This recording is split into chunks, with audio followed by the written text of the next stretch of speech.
Hallelujah, धन्यवाद। माता पिता के आज्ञा मानो।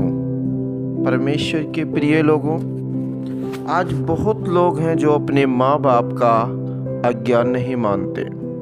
एक माँ ही है जो हमें हर समय हर मुसीबत में हमारी परवरिश करती है और हमारा देखभाल करती है।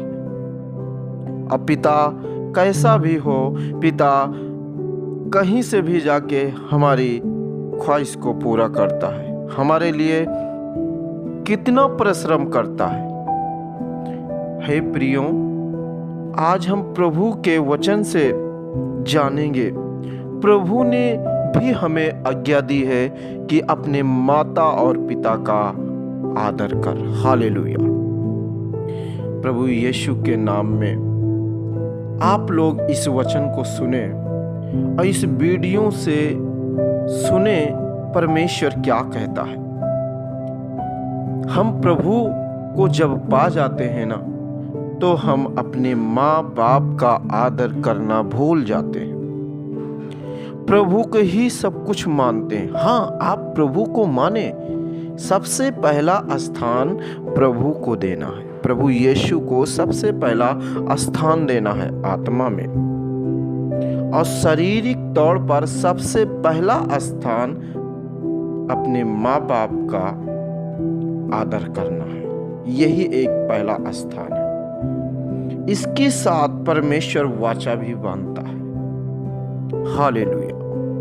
हे प्रियों, अपने माँ बाप का ख्याल रखें, अपने माँ बाप का आदर और सम्मान करें। उन्होंने तुम्हारे लिए कितना परिश्रम किया। एक पिता अपने बेटे के लिए कितना परिश्रम करता है। वो रात दिन एक कर देता है कमाने में, और घर के हर एक काम में अपने बच्चों के लिए, पढ़ाई लिखाई के लिए बहुत कुछ सोचता है।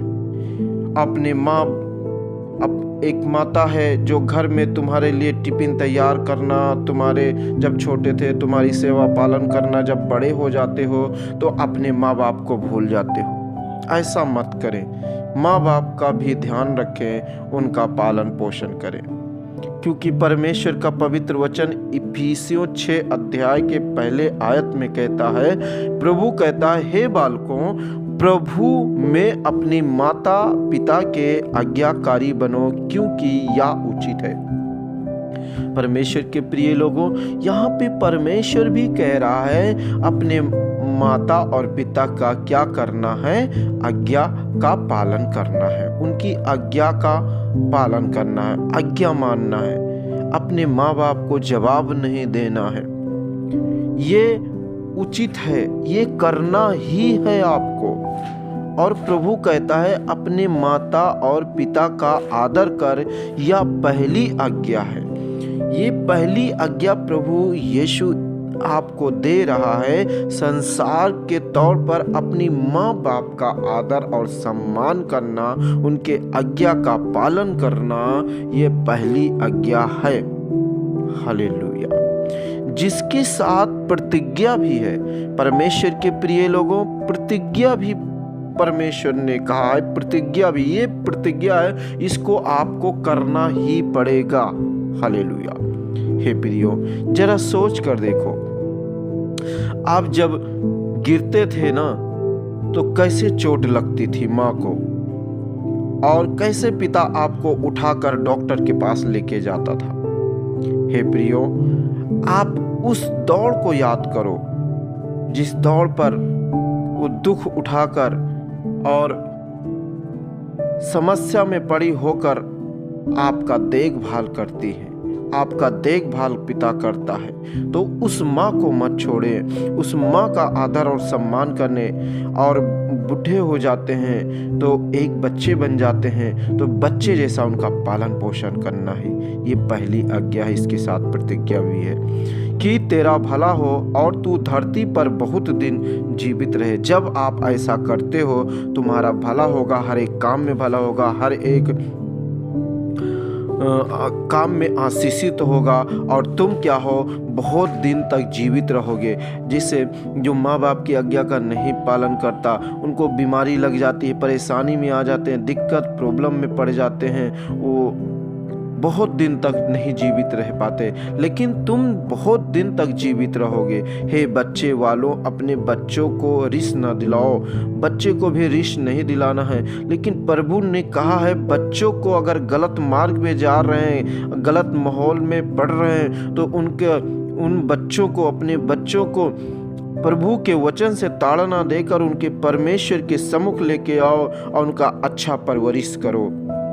यहाँ पे परमेश्वर बच्चों के लिए भी कह रहा है कि हे माता पिता, जो तेरे बच्चे हैं, उन बच्चे के माता पिता हो आप, तो अपने बच्चे को भी रिस मत दिलाओ।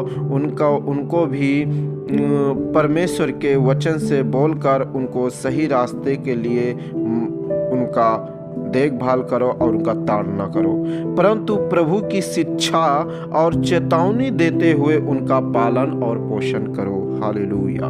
परमेश्वर के प्रिय लोगों, अपने बच्चों को सही रास्ता दिखाओ, सही मार्ग पर फेरो, या संसार के हर एक गंदी बातों से दूर करो और परमेश्वर के मार्गों पे लेके चलो।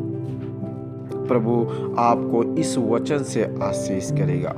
आपको इस वीडियो जरूर से जरूर सुने और वचन को सुने, प्रभु आपको आशीष करेगा। परमेश्वर के प्रिय लोगों, कितना भी माँ पिता खराब हो, लेकिन अपने माँ बाप का आदर और सम्मान करना है प्रभु की आज्ञा है। प्रभु इस वचन से आपको आशीष करे। जय मसीह की। इस चैनल को लाइक करें, सब्सक्राइब करें, शेयर करें। परमेश्वर के प्रिय लोगों, परमेश्वर आपको बहुतायत से आशीष देगा और आपको आशीषित करेगा। प्रभु की अनुग्रह, प्रभु की दया आप पे बनी रहे।